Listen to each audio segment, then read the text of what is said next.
What's up, everybody? This is Trey Biddy with HawgSports.com, HawgSports.com. Today on the show, Danny West is going to join us first. We're going to talk a little bit about recruiting as we head into this dead period. Had some big visitors on campus and some other stuff to talk about as well. Keith Grayson is going to join us, as well as country music star Joe Nichols. All that and more on Hog Sports Live.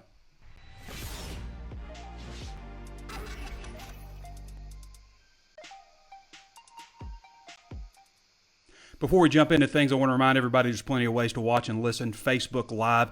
Be sure to throw us a thumbs up if you're watching there and follow the page. Also available on YouTube. Throw us a thumbs up, subscribe to the channel, hit the notifications bell so you're notified anytime we upload a new video. Also on Apple Podcasts, throw us a 5-star review and a rating. Spotify, Stitcher, iHeartRadio, Google Podcasts, just about anywhere you can think of to find Razorback information, to find podcast.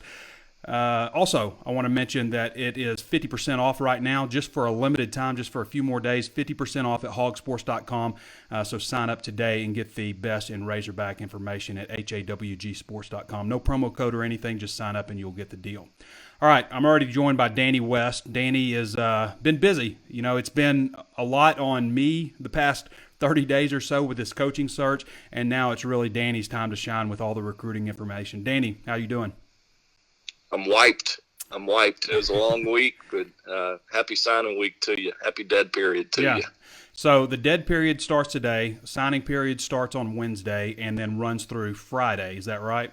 That's correct. And Arkansas had some big visitors on hand this weekend. The first recruiting weekend under Sam Pittman. What can you tell us just briefly? I don't want to go over everything. Danny has a VIP recruiting podcast where you can find some more in-depth information, but we're going to brush over a few items here.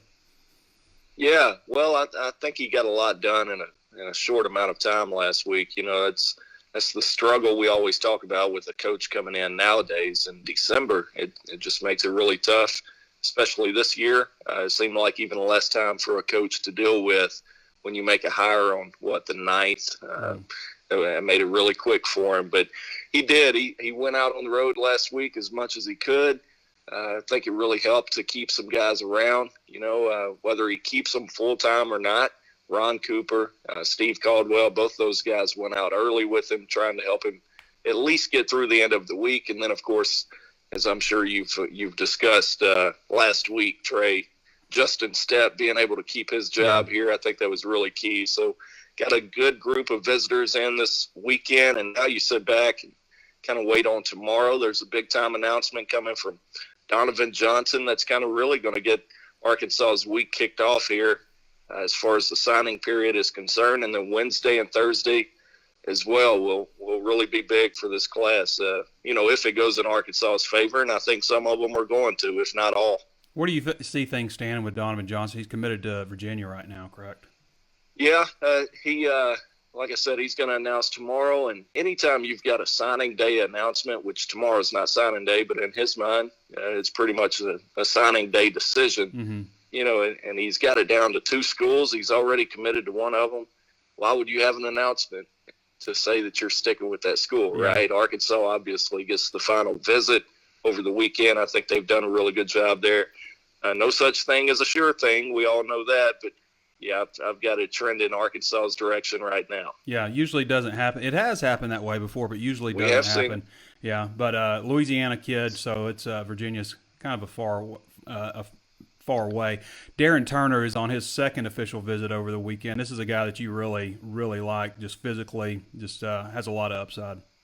Yeah, I think I said as soon as Chad Morris was fired, somebody asked me, what's the chances of getting him back? And I felt very strongly that he needs to be probably one of the first phone calls the next coach makes. And sure enough, that's basically how it turned out. With Darren, 6'2", 206 athlete, as you mentioned there, he could do so much for you. And that's why I felt so strongly about him. He could play wide out. He could play safety. Probably, with his frame, could add 10, 15 pounds and play outside linebacker. Just really athletic. And as you mentioned there, he's one of the guys that took advantage of that NCAA rule that allows a prospect to come back for a second official visit if that program had a coaching change. So he took advantage of that. And as of right now, I think Arkansas sits in a really favorable spot with Darren. Really good-looking kid. And I got to say safety, Danny. I mean, Arkansas desperately needs safeties, especially with Cameron Curl deciding to take his talents to the next level if he's drafted. I mean, I think that a lot of people saw that and were just like, well, that's interesting. I mean, I wish Cam Curl all the best. I don't know that he's going to end up getting drafted, though. Another safety guy to look at, Miles Slusher out of Broken Arrow, a guy that's been mentioned with Arkansas a long time, who is committed to Oregon. Yeah, well, I heard you mention there that distance from home with Donovan Johnson. And yeah, there's probably something to it. But if you ask him, he's really not concerned about it, nor is his family. Mm-hmm. Whereas Miles Slusher, I think, a kid out of Broken Arrow, he's an hour and 45 minutes from campus, committed to Oregon pretty early in the process, relatively early. And I think over time, maybe that distance from home does seem a little bit greater for a Tulsa kid. So, yeah, I think that comes down to Arkansas and Nebraska. Excuse me. And currently I've got it with Arkansas, but that could really go either way, Trey. I mean, that's the type he could wake up Wednesday morning and decide he wants to be a Husker. Some of those kids from Tulsa have. We've seen Savion Morrison. Obviously, he's committed up there. So Nebraska's always done well there. But right now, I think coming off that visit, Arkansas is in a good spot with Miles. And, he was your secret visitor last week. We couldn't have an official visit weekend without a secret guy, right? Yeah, especially kicking off things with Sam Pittman. Gotta have one. Danny and I always have gone back and forth for a long time, just kind of doing Sam Pittman impersonation. This is well before he was hired. And with the Slusher deal, I was just kind of like, because Pittman's from Oklahoma, I sent you,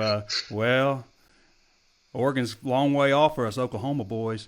And Danny, Danny sent back, it's not as far as Alaska, but it's plenty far. Yeah, we have a good time with that. Danny does a lot better than I do on Sam Pittman. Well, it's plenty far. He's not as big as Dan, but he's plenty big. It's too easy, man. He's too much like me. Yeah, I hear that. So, a couple of offensive linemen, Marcus Henderson, Ray Curry Jr. Ray Curry split out pretty early. I didn't think that was the best sounding thing ever, but he was committed to Missouri's offensive line coach. So, how do you see things shaking out between Curry and Henderson? Two four-star offensive linemen. Well, Curry's not a four-star on 24/7, but I think he is on Rivals.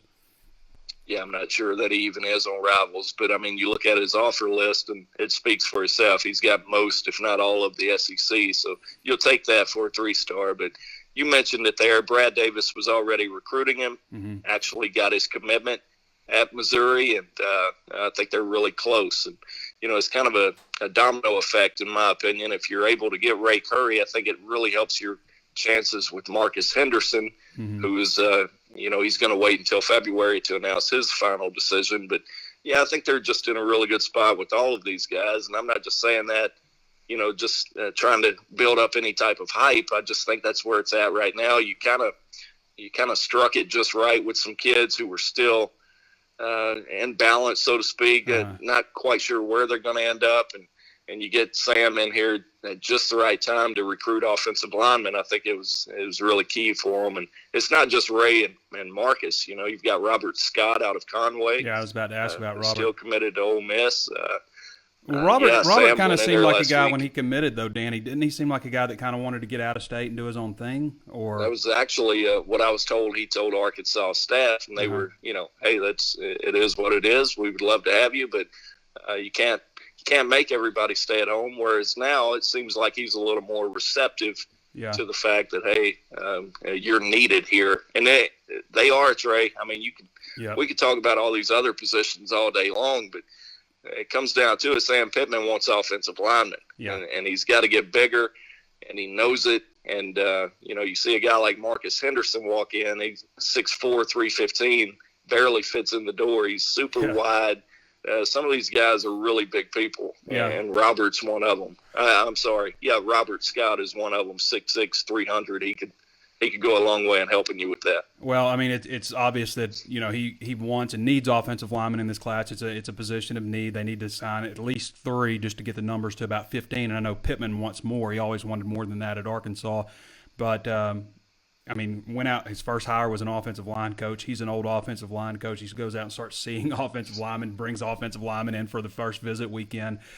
So yeah, I think that's pretty obvious that that's a key area of emphasis for him. And I wonder about like a guy like Takias Crawford. Is there any hope for Takias Crawford? Yeah, I've reached out to Ty a couple of times, and so far he hasn't heard from Arkansas. I don't know if that's, maybe something on film that they don't like, or if there might be something outside of football. Who knows, right? But for whatever reason, no contact as of yet. And what about our guy Jacoby Criswell down in Morrilton at quarterback?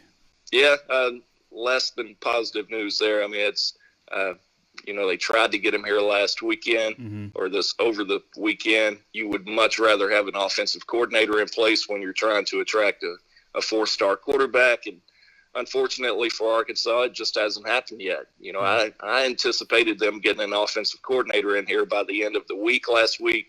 Comes out, that's not how it played out. So he went on and took that trip to Chapel Hill. And from what I understand, Mac Brown really went at him hard and ultimately shut it down. So as of today, we're expecting Jacoby to go ahead and sign with the Tar Heels on Wednesday morning. So now you've got to go get one somewhere, Trey. And you really need 2 of them. Yeah, I mean, quarterback numbers are low. I mean, you got Jack Lindsey, John Stephen Jones, and KJ Jefferson, and that's it right now. So 3 quarterbacks. Scary situation. It's crazy that they went from so many quarterbacks on campus at one point to now just having 3 on campus. And so that's a major area of needs. You could possibly address it in the grad transfer market. I would like to see them bring in somebody who's younger, though, somebody that can come in and develop it. But at the same time, you got to get the numbers right. You just have to get the numbers right. So we'll see where they go with that. You do. And maybe a coordinator, depending on who it might be. Maybe he's got a guy in his back pocket. Hey, Pittman said this morning on the Buzz, though. He did say this morning on the Buzz that he hopes to have one by the end of the week, which makes me believe that it's not an NFL guy now, because he did say previously to recruits, at least what we'd heard, is that he's made some hires that still have a game or 2 left, which what does that mean?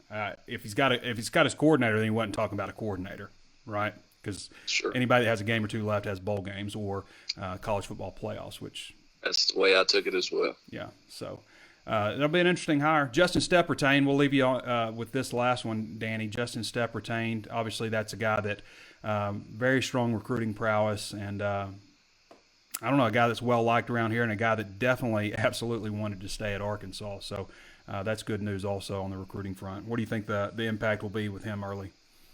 I think it could be immediate with a guy like Savion Williams. We just talked about Darren. He's a guy that can play wide out or safety. So we'll see where he ends up. But I do think that it probably helped with Darren and now Savion Williams. We know that last Thursday, I want to say, Coach Stepp and Coach Pittman went into Savion's home. It may have been Wednesday night. I'm sorry, but I think you've really got a good chance now of getting Say back on board.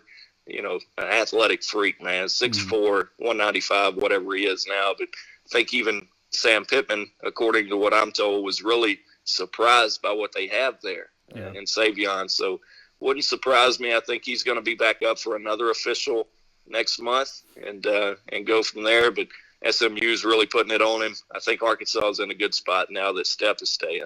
And then from there, Trey, I mean, you've got a shot at like Corey Wren. And if you haven't watched that kid, you need to turn it on and watch him. That's a speedster, true speed right there. So, you still got a shot here on a couple more wideouts as well as all these big linemen they're bringing in.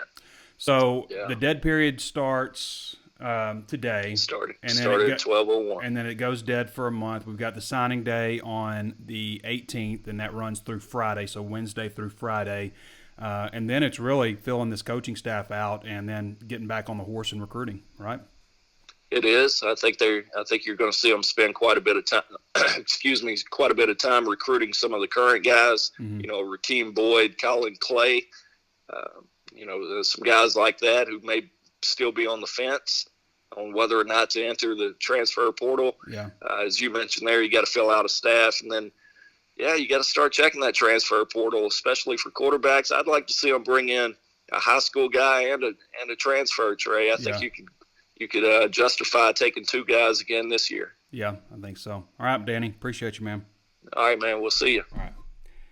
So that's Danny West. Danny does a great job for anybody who is interested in Razorback recruiting, you definitely want to go to HawgSports.com and sign up for our 50% off offer, because most of Danny's stuff is VIP and certainly does a great job there. And it's a really important time here with this early signing period. And then, of course, a lot of coaching search things with filling out the rest of the staff, and not just assistant coaches, but you also got, everything from graduate assistants to strength and conditioning to quality control. A lot of stuff to be done here with this coaching staff still. And this is a good time to do it because you do have the coaching convention, and a lot of hires can kind of come out of that kind of stuff too. So I appreciate Danny West for being on with us.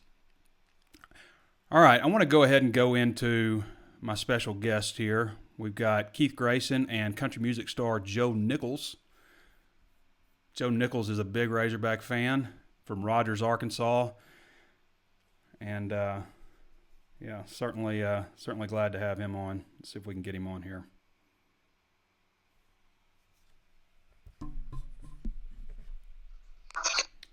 Hello. We got both of them. Howdy. All right, so we got Joe Nichols and Keith Grayson. Keith and Joe are good friends. I don't know how that started. I'm guessing maybe from HawgSports. Is that where that originated from? Yeah, most of my friends I met on the internet. Joe's the same way. Well, so I wanted to ask you guys, first of all, start with you, Joe. What do you think of this Sam Pittman hire? What are your thoughts? I think it's great. I think he seems like a really incredibly nice guy. I think it's always good to remove the goggles of wanting to see the greatest in everything the Razorbacks do, and see what other people think about it, nationally, and what other kids that are closer to the situation and what the perception is. And I think that perception is amazing. I think everybody that I've talked to is really, really high on him. I haven't met him personally, I don't think. But from everything I can tell, man, at least on the personal side and from, like I said, a person standpoint, everybody seems to be really high on it. And so for that, I think that's the best way we can tell how it's a good hire so far, is that he's a great guy and very well respected and liked. So I'm in. I wanted to bring you in, Joe, with a little, she started walking over to me, but I don't have the licensing. I'd probably get flagged on copyright infringement if I did that. I like Keith's reaction to that. Just leave the singing up to the singer. Yeah, I'll do that. So it's funny. So I went to see Joe on, what was it, Friday night or was it Saturday night? Anyway, over the weekend, and it was Friday night, and he had the longest line of meet and greets that I'd ever seen. There's like over 200 people that he has to take photos with. And I patiently wait at the end. This is part of stalking somebody is you got to really like bide your time and just wait until the right opportunity. So anyway, I get towards the end of the line. He's been touring and all this stuff, and he walks up after doing photos of 200 people and says, "Hey, have you heard anything about the offensive coordinator?" That was like the first thing that came out of his mouth. So he's just like us, man. Joe, the first time I met you was in Little Rock. You came up. You had just sung the national anthem, and then I guess sprinted up the steps, up the bleachers, and came into the press box to come tell me hello. Yeah. I felt like the celebrity. I felt like a celebrity. I told everybody in there, they were like, "Well, that was interesting, Trey." And I was like, "Yeah, that's my minor local celebrity at work right there." Yeah. That's it was, I think, for an LSU game, if I'm not mistaken. Yeah, probably. I think that was when they were still playing the LSU game in Little Rock. So, So Joe, what do you have coming up next? You're on tour? Man, I've been hitting heavy this year with touring. I finished my last couple of dates of the year, are the 27th, 28th in Indianapolis and in Michigan, and then I'm out for a month. I'm just unplugging and taking a month off from the road, from the studio, from everything. Just because it's been such a busy year, kind of one of those, really in thick in touring and trying to get ready for the next album and everything in the studio and making music. So it's been kind of a heavy year. Like I said, unplugging is my next phase. Just doing that. Yeah. Yeah, well, hopefully you'll be able to watch some good football. Yeah, man. And basketball. Yeah, and basketball. What do you guys think of Musselman? What are your thoughts on Musselman, Joe? I think so far, it's as great as you can hope for. Mm-hmm. Nobody knew what to expect, really. I didn't know what to expect, but it's great to see that, for the most part, a very similar roster that we had last year, minus, obviously Dan Gafford, but everybody's playing with maybe just another level of experience helps in that, but the defense looks incredible. I think everybody knows that, but offense is very capable of, doing a lot of great things. But, man, the net rankings today coming out today, number 23, I think that blows everybody's mind. Mine for sure. Yeah, I think so too. What are your thoughts, Keith? We haven't asked you too much about basketball. What are you thinking about? Who would have thought that Isaiah Joe's the second best player on the team? Mason Jones has come out swinging, man. He makes me. Mason has lost a ton of weight, and you could tell right off the bat that he lost a bunch of weight. But, I mean, it has really made a difference in his game. What did he drop, 41? Is that what he had Saturday? Yeah, 41, yeah. I mean, I still think that Isaiah Joe can do that same thing on any given night, score, 35 points, along with Mason Jones, man. To have a 1-2 punch like that, man, that's going to be crucial to for not having a big man, steady rotation of just elite big men. That's going to be great. Yeah, I mean, I think you'll probably run into some problems. Although we've seen them overcome some bad shooting nights, but in the SEC, you're going to need to be able to knock down the three. And when Mason Jones is healthy, I think what we saw here a little bit lately was, without Mason healthy because of the shoulder injury, you saw him start to dip a little bit. But obviously, he's good to go now after his performance Saturday. Yeah, man, look good. Where are you, Joe? You in Nashville? I'm actually at my home in Tyler, Texas. Texas. Yeah, I'm in one of the rooms in my house that I get to have complete ownership in. Yeah. This is my kind of this is my office, my little cubby hole. Were you like everybody else following the coaching search, just like on the Lane train and just kind of riding the wave and stuff, or did you have time to do all that? I didn't have time to do it, but I did it anyway. Yeah. I was kind of up nights, just kind of really kind of obsessing on the internet like everybody else. And I texted Danny a couple of times there, like, oh my God, what's going to happen? I think, for me anyway, no matter who they hired, I'm going to be bought in and just root for 100%. I think, with the Lane Kiffin thing, it was, kind of a big name out there. I don't know about best available, but at least as far as the media goes, most high-profile name. Mm-hmm. So it was exciting there for a little while. But to see some people's reservations about that hire, I totally got, because there was always kind of that, man, I hope that works out, because you talk about doing something that could further our, what's the way to put it? We're in a bad spot right now, and if Lane Kiffin wouldn't have worked out, it would have been that much worse. You could say it probably about most coaches, but as far as that goes, it could have been a match made, I don't know, could have been a bad deal if it hadn't worked out. But who knows how he'll do it on Mess. I hope we beat him every year. And I think this guy we got now, man, Coach Pittman, seems like, the one thing I've paid attention to that I think I'm impressed with is that he's the most, anyways, that he's willing to go get other people that are great thinkers, head coaches, experienced, and like rely on them heavily. And I think everybody, is aware that he probably needs to do that. But man, his willingness to be humble and do that's huge to me. Yeah, kind of need that. I agree with you on that. Keith, what's your thoughts on Barry Odom? That was a huge get. I mean, that's like your number one draft pick at defensive coordinator, and they got him. Yeah, that Pittman had that relationship there. And, I think, honestly, looking back at when we hired Paul Rhodes that first go-around with Bielema, that Barry Odom was a hot name coming up out of Memphis after they posted like the 11th best defense in the country in his third year at Memphis. And I have to think that there's a couple of stories kind of out of the Bielema coaching days where he would kind of get in his own way on some stuff, and I think he may have gotten in his own way of the Odom hire at the time, and then he ended up in Missouri. Yeah. But because it seemed like that was in the bag for a little bit. And then Paul Rhodes came out of nowhere and got the DC job. But, no, it's a relationship thing. I think that's kind of how I'm trying to, how you're trying to figure out the OC hire next. But the thing is, his relationships kind of stem back to the OL on the line on some stuff with some coaches. So I don't know if you're going to see the offensive coordinator be kind of like Bill Biedenbaugh, is that his name? The guy that's at Oklahoma. Yeah. O-line coach, co-offensive coordinator there. Or Rob Sale is another name. I think Cale Gundy makes more sense, though. Doesn't he? Yeah. Yeah, no, you need somebody that's going to couple up with the tight ends or quarterbacks. I mean, Chip Long is the tight ends guy. I guess that ship has sailed. But we'll see if you're the weird thing to me is that they've hired an offensive line coach and a receivers coach, and they're halfway done with the offensive side of the ball. But the coordinator's not going to be able to pick that guy. You know those guys. It makes you think that he's got something figured out, doesn't he? Yeah. Yeah, I don't.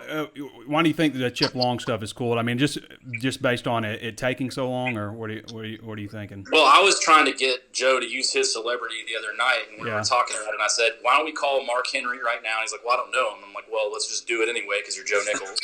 So if I was him, if we were trading places, I'd be abusing that constantly. Who doesn't have it? Yeah. So.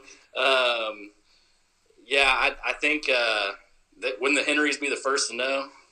They might be if it was a tight ends coach. If it was Chip Long and his tight ends coach. Now we've heard that he's told recruits that he's got some hires made and that they still have a game or two left to play. This was last week, so that immediately makes me go to NFL. They've got at that point they had 2 games left to play, or college football playoff. But we also heard this morning he said on the Buzz that he hopes to have a coordinator named by the end of the week. So that obviously knocks both of those situations out. So whoever he was talking about must have been, somebody that's not going to be the offensive coordinator in terms of hires. That's what he was telling recruits. So. And it's interesting to hear him also speak of, he's saying RPO, but he's also saying PRO, which is the pass run option. So it's pass first, I guess. Pass first.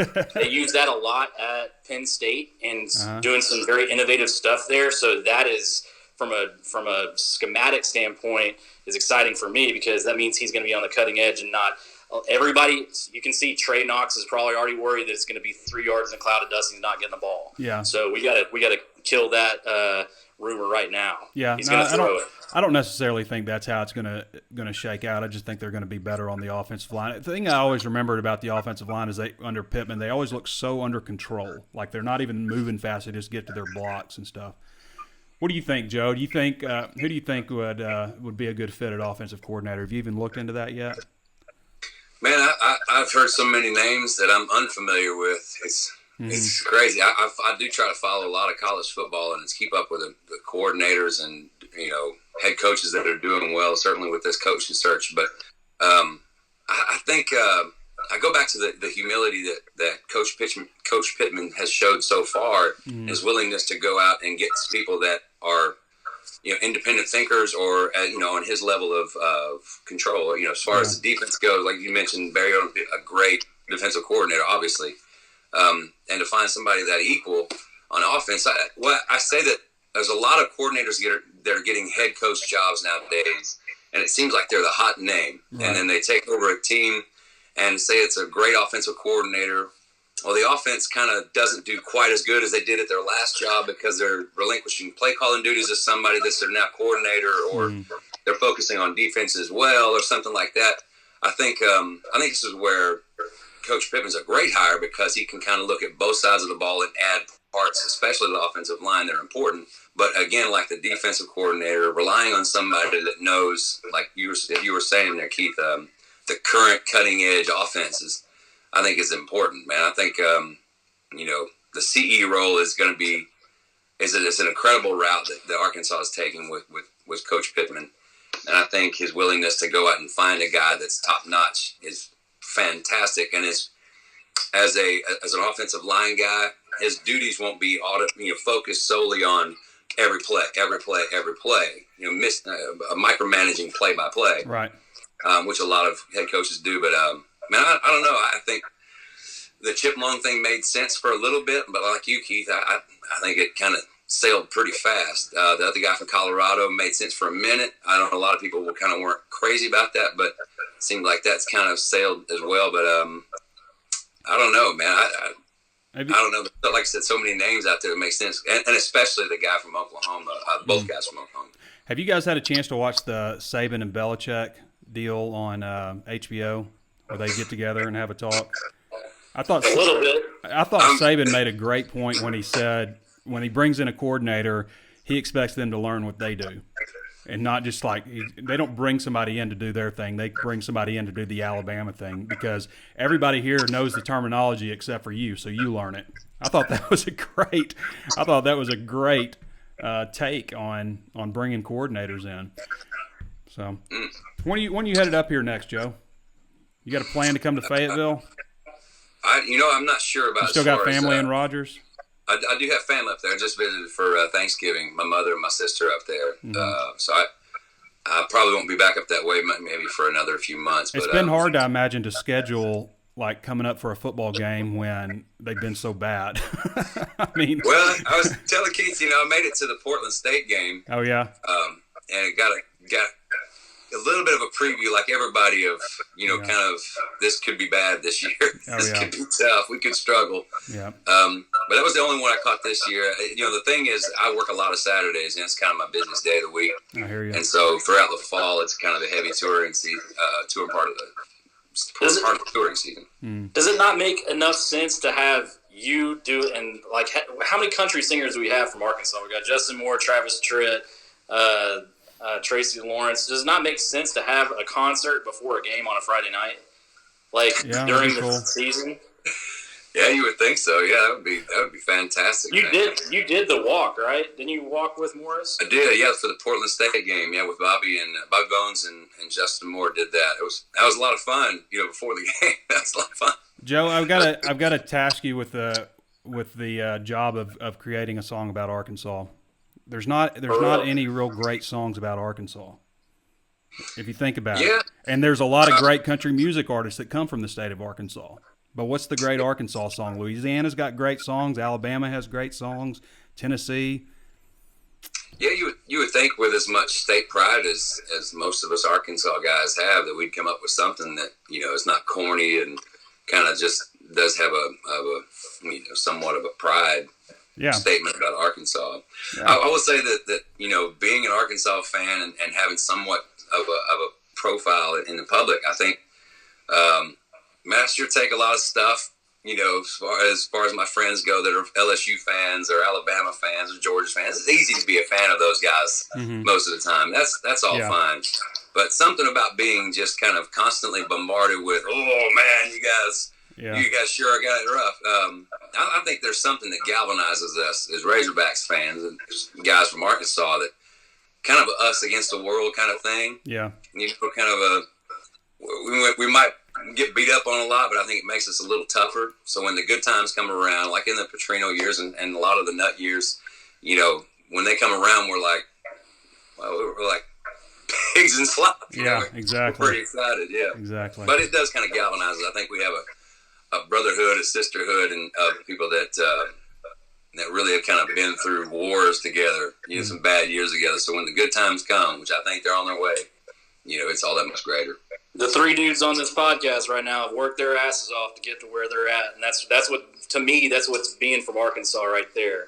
Yeah. So that's why I love Sam Pittman, to kind of bring it full circle. Is he has been around for 30 plus years and working his ass off to get to this point. And he said it the other day, if this is a dream, it's better than a dream, or whatever he said. And whatever's better. He's living right now, and I think we're all living the same thing in our own way. And I'm really pulling for Sam. And man, if you didn't shed I watered up, man. I didn't know who was chopping onions when he was doing his press conference. That introductory thing, he got me. So I've never been happier for a guy to get a job. I'll tell you what. I mean, there wasn't just a bunch of great names. Like, was there a name out there that was just like, yes, this guy right here checks every box. This is the guy.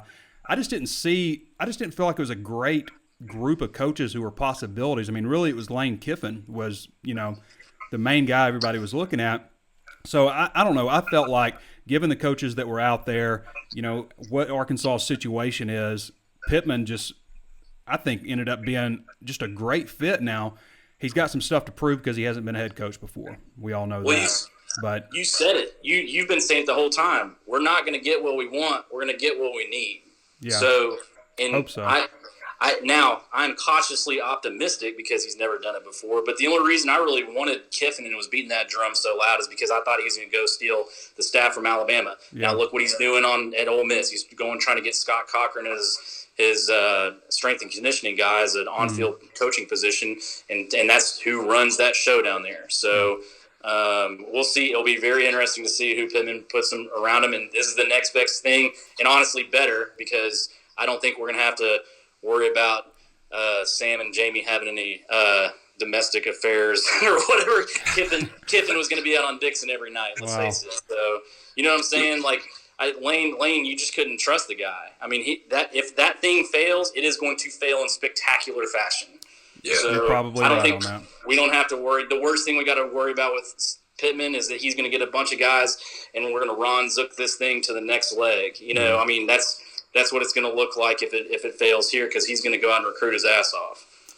All right. Yeah, I think to piggyback off that, I think the Lane Kiffin thing, like I said, it could have been if it would have went bad here, it would have went really, really bad, and people would have said, "Oh, that's such an Arkansas thing to happen."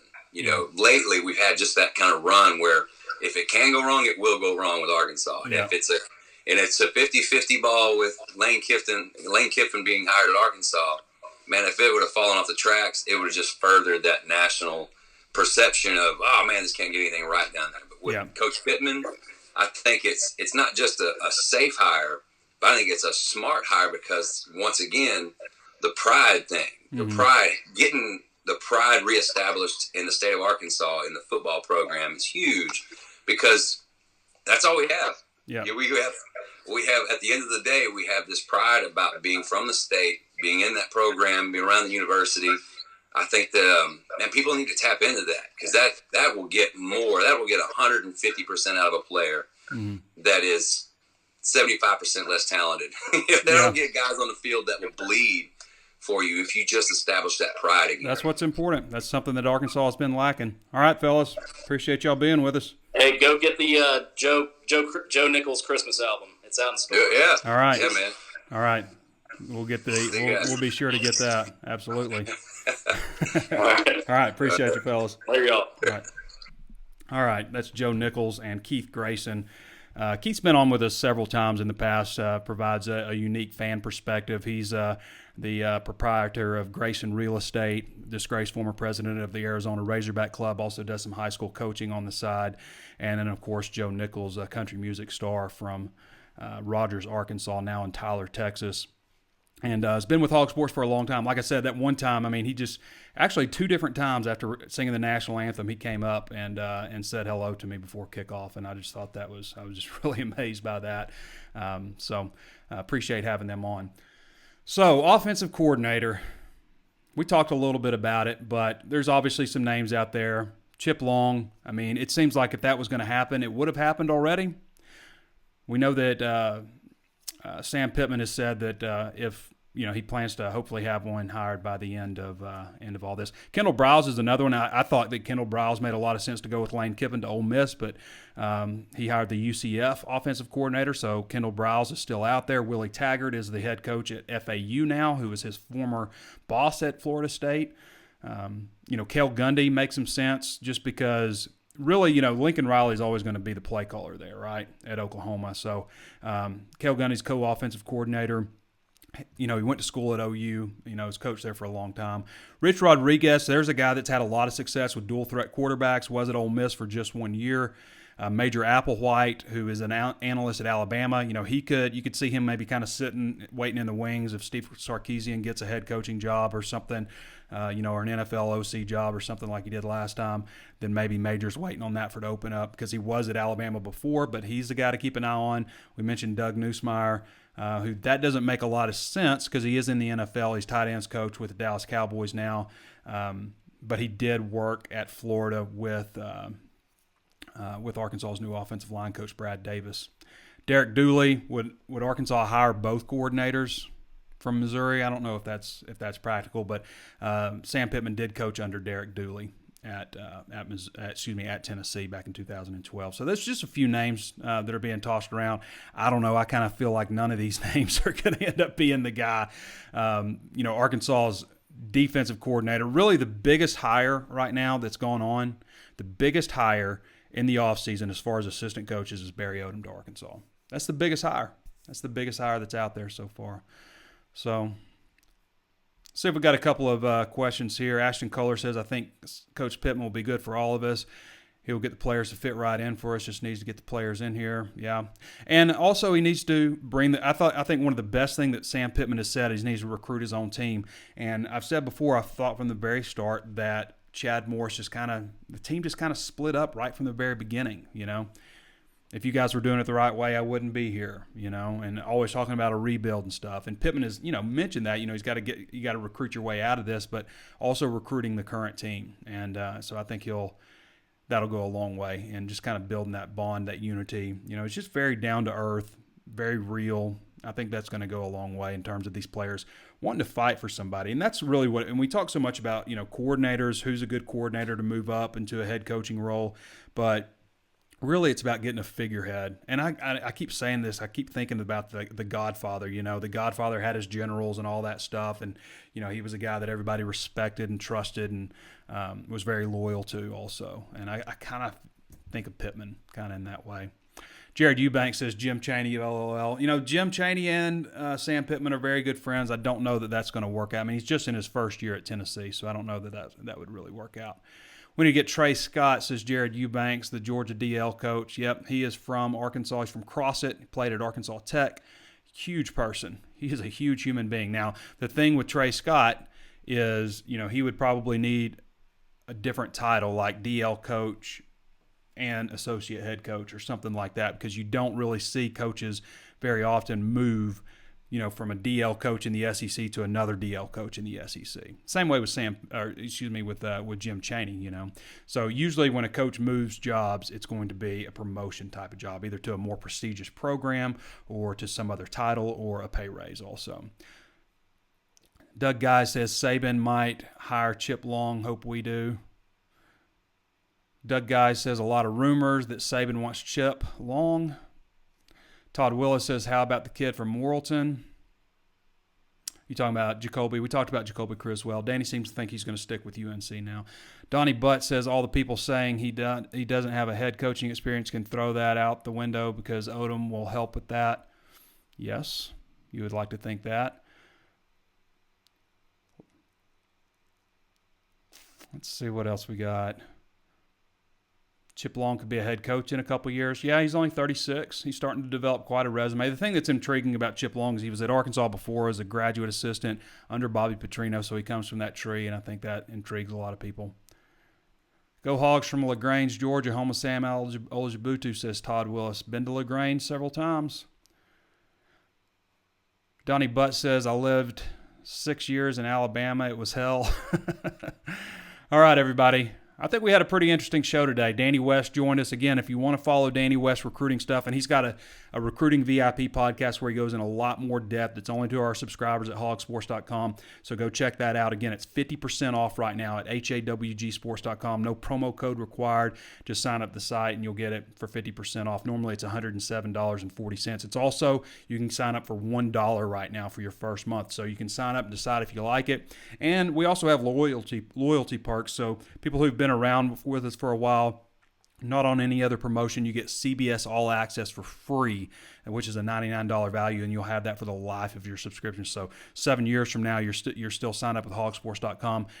You will have gotten basically $700 worth of CBS All Access on top of all that. Plenty of ways to watch and listen, always streaming live on Facebook Live, hence the name Hog Sports Live. Be sure to follow the channel, share the content, throw us a thumbs up now if you haven't done so already. Also available on YouTube. Subscribe to the channel, hit the notifications bell so you're notified every time we upload a new video, and throw us a thumbs up there too if you don't mind. Apple Podcasts, throw us a review and a rating. We want everybody to find HawgSports.com whenever they search Arkansas Razorbacks on Apple Podcasts. Also available on Spotify, Stitcher, and iHeartRadio, Google Podcasts, just about anywhere you can think of to find to find podcasts. I want to thank Danny West for joining us. I want to thank you guys for your questions. Thank you for tuning in and all the support you guys have shown us at HawgSports.com. Of course, Keith Grayson, who always brings a unique fan perspective, and having Joe Nichols on for the first time. I thought that was really cool. Country music star Joe Nichols. Go out and buy his Christmas album. All right, everybody. This has been Trey Biddy with HawgSports.com, and we will catch you next time.